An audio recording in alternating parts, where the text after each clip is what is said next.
नमस्कार, today GK में आपका स्वागत है। शुरुआत करते हैं अभ्यास प्रश्न से। हमारा प्रश्न था, सीएनजी और एलपीजी के बारे में निम्नलिखित कथनों पर विचार कीजिए। 1. सीएनजी मुख्य रूप से प्रोपेन और ब्यूटेन का गैसीय मिश्रण है। 2. जबकि एलपीजी मुख्य रूप से तरल रूप में मेथनॉल है। उपयुक्त में से कौन से कथन सही हैं? ए केवल 1, बी केवल 2, सी 1 और 2 दोनों, डी ना तो 1 और ना ही 2। इसका सही उत्तर है विकल्प डी। हाल ही में पेट्रोलियम और प्राकृतिक गैस मंत्रालय की ऊर्जा संक्रमण सलाहकार समिति ने अपनी सिफारिशें दी हैं। इस समिति की अध्यक्षता पेट्रोलियम मंत्रालय के पूर्व सचिव तरुण कपूर ने की थी। द ग्रीन शिफ्ट शीर्षक वाली इस रिपोर्ट में खाना पकाने के ईंधन के रूप में मेथनॉल और इथेनॉल के उपयोग की सिफारिश की गई है। वहीं सीएनजी और एलपीजी के बढ़ते उपयोग पर भी प्रकाश डालना इस रिपोर्ट की प्रमुख विशेषता रही। आपको बता दें कि कंप्रेस्ड नेचुरल गैस यानी सीएनजी पर्यावरण के अनुकूल ईंधन है, जिसमें लगभग 80 से 90% मीथेन होता है। इसलिए कथन 1 सही नहीं है। सीएनजी अपने घटकों में तरलीकृत पेट्रोलियम गैस यानी एलपीजी से अलग है, जबकि एलपीजी एक तरल गैस है जिसमें तरल रूप में प्रोपेन और ब्यूटेन का एक संकुचित मिश्रण होता है। इस प्रकार विकल्प डी सही है। चलिए बात के सेशन की शुरुआत करते हैं और पहला प्रश्न है, माइटोकॉन्ड्रियल रिप्लेसमेंट थेरेपी के संदर्भ में निम्नलिखित कथनों पर विचार कीजिए। यूनाइटेड किंगडम 2015 में इसे विनियमित करने वाला पहला देश बना था। 2. यह महिला के असमान माइटोकॉन्ड्रियल डीएनए को डोनर के स्वस्थ डीएनए से बदलने के सिद्धांत पर काम करती है। उपयुक्त में से कौन सा कथन सही है? ए केवल 1, बी केवल 2, सी 1 और 2 दोनों, डी ना तो 1 और ना ही 2। इसका सही उत्तर है विकल्प सी 1 और 2 दोनों। हाल ही में यूनाइटेड किंगडम ने माइक्रोकॉन्ड्रियल रिप्लेसमेंट थेरेपी यानी एमआरटी के परिणामों पर संतोष व्यक्त किया है। आपको बता दें कि यूनाइटेड किंगडम 2015 में एमआरटी के रूप में जानी जाने वाली प्रजनन तकनीक को मंजूरी देने वाला दुनिया का पहला देश बना। इसलिए कथन 1 सही है। वहीं पिछले साल ऑस्ट्रेलिया इस थेरेपी को मंजूरी देने वाला दूसरा देश बन गया। एमआरटी इन विट्रो फर्टिलाइजेशन यानी आईवीएफ का एक नया रूप है जो महिला के असमान माइटोकॉन्ड्रियल डीएनए को डोनर के स्वस्थ डीएनए से बदलने के सिद्धांत पर काम करता है। इसलिए कथन 2 भी सही है। आपको बताता चलूं कि माइटोकॉन्ड्रिया जानवरों, पौधों और कवक की यूकेरियोटिक कोशिकाओं के साइटोप्लाज्म में पाए जाने वाले महत्वपूर्ण अंग होते हैं। ये शरीर के पावर हाउस कहलाते हैं। यह जैविक रासायनिक प्रतिक्रियाओं को पूरा करने के लिए शरीर को ऊर्जा प्रदान करते हैं। अगला प्रश्न, कभी कभी समाचारों में देखा जाने वाला सह्याद्री टाइगर रिजर्व किस राज्य में स्थित है? ए आंध्र प्रदेश, बी महाराष्ट्र, सी तमिलनाडु, डी केरल। इसका सही उत्तर है विकल्प बी महाराष्ट्र।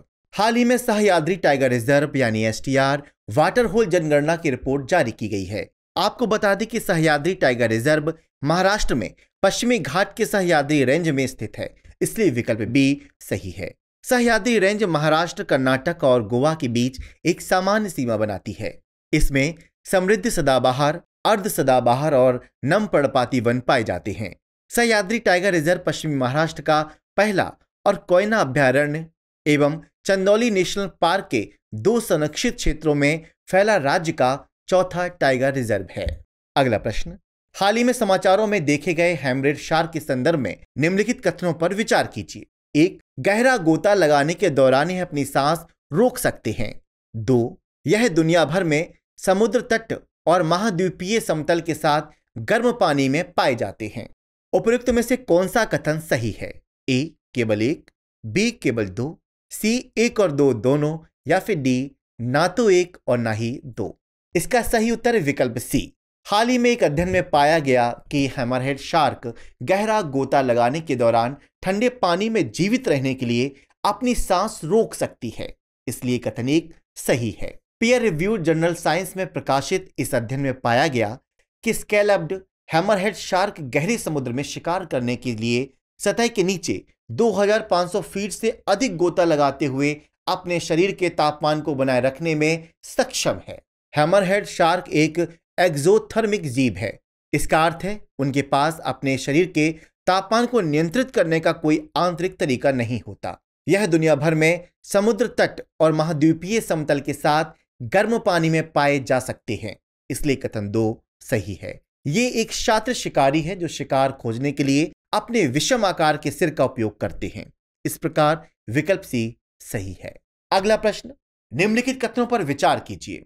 एलओसी दो देशों के बीच की सीमा है जिस पर दोनों देश औपचारिक रूप से सहमत हैं और इसे अंतरराष्ट्रीय सीमा के रूप में मान्यता प्राप्त है। 2. एलएसी दो देशों के बीच की सीमा है जो ना तो औपचारिक रूप से नक्शे पर खींची गई है और ना ही किसी तरह की बाढ़ से सीमांकित है। 3. भारत की पाकिस्तान के साथ एलओसी और चीन के साथ एलएसी सीमा है। उपयुक्त में से कौन सा कथन सही है? ए. केवल 1 और 2, बी. केवल 2 और 3, सी. केवल 1 और 3, डी.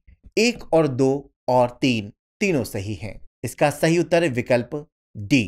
हाल ही में रक्षा मंत्री राजनाथ सिंह ने एलओसी पर प्रादेशिक सेना की इंजीनियर रेजिमेंट के साथ महिला अधिकारियों की पोस्टिंग को मंजूरी दी है। यह पहली बार होगा जब प्रादेशिक सेना की महिला अधिकारियों को एलओसी पर तैनात किया जाएगा। आपको बता दें कि एलओसी का पूरा नाम लाइन ऑफ कंट्रोल है। यह किसी देश की सीमांकित सैन्य चिन्हित या सैन्य निगरानी वाली सीमा है।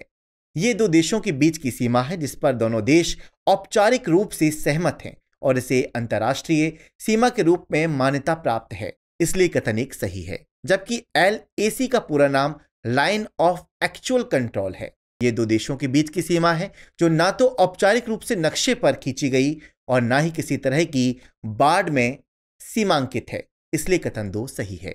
भारत की पाकिस्तान के साथ एलओसी और चीन के साथ एलएसी सीमा है, इसलिए कथन 3 सही है। इस प्रकार विकल्प डी सही है। अगला प्रश्न, कभी कभी समाचारों में रहने वाला द पैट्रियट मिसाइल सिस्टम किस देश में विकसित किया गया है? A. Ukraine, B. Germany, C. रूस या फिर डी. संयुक्त राज्य अमेरिका। इसका सही उत्तर है विकल्प डी, संयुक्त राज्य अमेरिका। हाल ही में यूक्रेनी सेना ने रूस की किंजल हाइपरसोनिक मिसाइल को बेअसर करने के लिए पैट्रियट वायु रक्षा प्रणाली का उपयोग किया। पैट्रियट मिसाइल प्रणाली एक प्रभावशाली लंबी दूरी की रडार क्षमता का दावा करती है। यह इसे बैलिस्टिक मिसाइलों और अन्य खतरों को रोकने की क्षमता के साथ एक सशक्त वायु रक्षा मंच प्रदान करती है। पैट्रियट का पूरा नाम phased array tracking radar for intercept on target है। यह संयुक्त राज्य अमेरिका में रेथियोन टेक्नोलॉजीज कॉर्प द्वारा निर्मित एक सतह से हवा में मार करने वाली मिसाइल रक्षा प्रणाली है, इसलिए विकल्प डी सही है। 1991 में खाड़ी युद्ध के दौरान पहली बार इस प्रणाली का इस्तेमाल किया गया था, तो वहीं बाद में 2003 में इराक पर अमेरिकी आक्रमण के दौरान भी इसका प्रयोग हुआ था। यह एक मोबाइल प्रणाली है जिसमें आमतौर पर शक्तिशाली रडार, एक नियंत्रण स्टेशन, एक पावर जनरेटर, लॉन्च स्टेशन और अन्य सहायक वाहन शामिल होते हैं। अगला प्रश्न, अंतर्राष्ट्रीय प्रकाश दिवस कब मनाया जाता है? 15 मई, 16 मई, 17 मई या फिर 18 मई। इसका सही उत्तर है विकल्प बी, 16 मई। हाल ही में यूनेस्को द्वारा अंतर्राष्ट्रीय प्रकाश दिवस मनाया गया। यह दिवस प्रत्येक वर्ष 16 मई को भौतिक विज्ञानी और इंजीनियर थियोडोर मैमन द्वारा 1960 में लेजर के पहले सफल संचालन की वर्षगांठ के अवसर पर मनाया जाता है, इसलिए विकल्प बी सही है। यह दिन विज्ञान, संस्कृति एवं कला, शिक्षा तथा सतत विकास और चिकित्सा, संचार एवं ऊर्जा जैसे विविध क्षेत्रों में प्रकाश की भूमिका का जश्न मनाता है। यह उत्सव दुनिया भर में समाज के कई लोगों को विभिन्न गतिविधियों में भाग लेने की अनुमति देता है। यह दिन दर्शाता है कि कैसे विज्ञान, प्रौद्योगिकी, कला और संस्कृति यूनेस्को के लक्ष्यों को प्राप्त करने में मदद कर सकती है। अगला प्रश्न, हाल ही में डोने नेमाव शब्द समाचारों में था, यह किससे संबंधित है? ए. अल्जाइमर रोग, B. Stoneman syndrome, C. Chronic focal encephalitis, D. Alice in Wonderland syndrome. इसका सही उत्तर है विकल्प ए, अल्जाइमर रोग। हाल ही में एक अध्ययन में प्रारंभिक अल्जाइमर रोग वाले व्यक्तियों में डोनेनेबाव दवा को 35% तक संज्ञानात्मक गिरावट को धीमा करने में कारगर पाया गया था, इसलिए विकल्प ए सही है। डोनेनेबाव दवा को अमेरिकी दवा कंपनी एली लिली द्वारा विकसित किया गया है। ये एक मोनोक्लोनल एंटीबॉडी है जो plaques of amyloid beta protein को लक्षित करता है। यह अल्जाइमर वाले लोगों के मस्तिष्क की छवियों में विशेष रूप से देखा जाता है। आपको बता दें कि अल्जाइमर रोग एक मस्तिष्क विकार है जो धीरे धीरे स्मृति और सोचने के कौशल को कम करता है और अंत में सबसे सरल कार्य करने की क्षमता को भी नष्ट कर देता है। इस बीमारी का नाम डॉक्टर एलोइम अल्जाइमर के नाम पर रखा गया है। डॉक्टर अल्जाइमर ने 1906 में इस असामान्य मानसिक बीमारी से मर चुकी एक महिला के मस्तिष्क के ऊतकों में परिवर्तन देखा था। अगला प्रश्न, भारतीय पुनर्वास परिषद यानी आरसीआई के संबंध में निम्नलिखित कथनों पर विचार कीजिए। 1. यह संसद के एक अधिनियम द्वारा स्थापित एक वैधानिक निकाय है। 2. यह सामाजिक न्याय और अधिकारिता मंत्रालय के दायरे में आती है। उपयुक्त में से कौन से कथन सही हैं? केवल 1, केवल 2, 1 और 2 दोनों, या फिर ना तो 1 और ना ही 2? इसका सही उत्तर है विकल्प सी, 1 और 2 दोनों। हाल ही में भारतीय पुनर्वास परिषद ने दिव्यांगजनों के लिए उन्नत समावेशी शिक्षा और कौशल विकास पर एक कार्यशाला का आयोजन किया। आपको बता दें कि भारतीय पुनर्वास परिषद को 1986 में एक पंजीकृत सोसाइटी के रूप में स्थापित किया गया था। सितंबर 1992 को आरसीआई अधिनियम संसद द्वारा अधिनियमित किया गया था। इस अधिनियम के साथ ही यह परिषद 22 जून 1993 को एक वैधानिक निकाय बन गई, इसलिए कथन 1 सही है। इसका उद्देश्य दिव्यांग व्यक्तियों को दी जाने वाली सेवाओं को विनियमित एवं मॉनिटर करना और पाठ्यक्रम को मानकीकृत करना है। यह परिषद पुनर्वास एवं विशेष शिक्षा के क्षेत्र में काम करने वाले सभी योग्य पेशेवरों तथा कर्मियों के केंद्रीय पुनर्वास रजिस्टर को बनाए रखती है।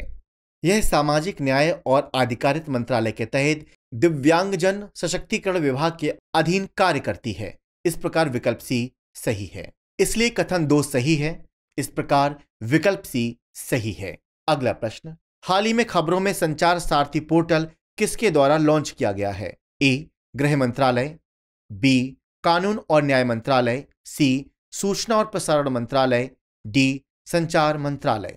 इसका सही उत्तर है विकल्प डी, संचार मंत्रालय। हाल ही में केंद्रीय संचार मंत्री ने नई दिल्ली में आयोजित एक समारोह में संचार सारथी पोर्टल नाम से एक नागरिक केंद्रित पोर्टल लॉन्च किया। आपको बता दें कि संचार सारथी पोर्टल संचार मंत्रालय के दूरसंचार विभाग की एक पहल है, इसलिए विकल्प डी सही है। इसका उपयोग नया पुराना मोबाइल फोन खरीदते समय उपकरणों की वैधता और वास्तविकता की जांच के लिए किया जा सकता है। यह नागरिकों को उनके नाम पर जारी किए गए मोबाइल कनेक्शनों को जानने, उनके द्वारा आवश्यक कनेक्शनों को डिस्कनेक्ट करने, खोए हुए मोबाइल फोनों को ब्लॉक करने और उनका पता लगाने की अनुमति देकर उन्हें सशक्त बनाता है। चलिए अब नोट कीजिए आज का अभ्यास प्रश्न। कभी कभार चर्चा में रहने वाला परमाफ्रॉस्ट शब्द किससे संबंधित है? आपके विकल्प हैं। ए. एक प्रकार की मिट्टी जो उष्ण प्रदेशों में पाई जाती है। बी. स्थायी रूप से जमी हुई जमीन की एक परत। सी. मरुस्थल में पाई जाने वाली एक प्रकार की चट्टान। डी. सर्दियों में जमे हुए जल निकाय।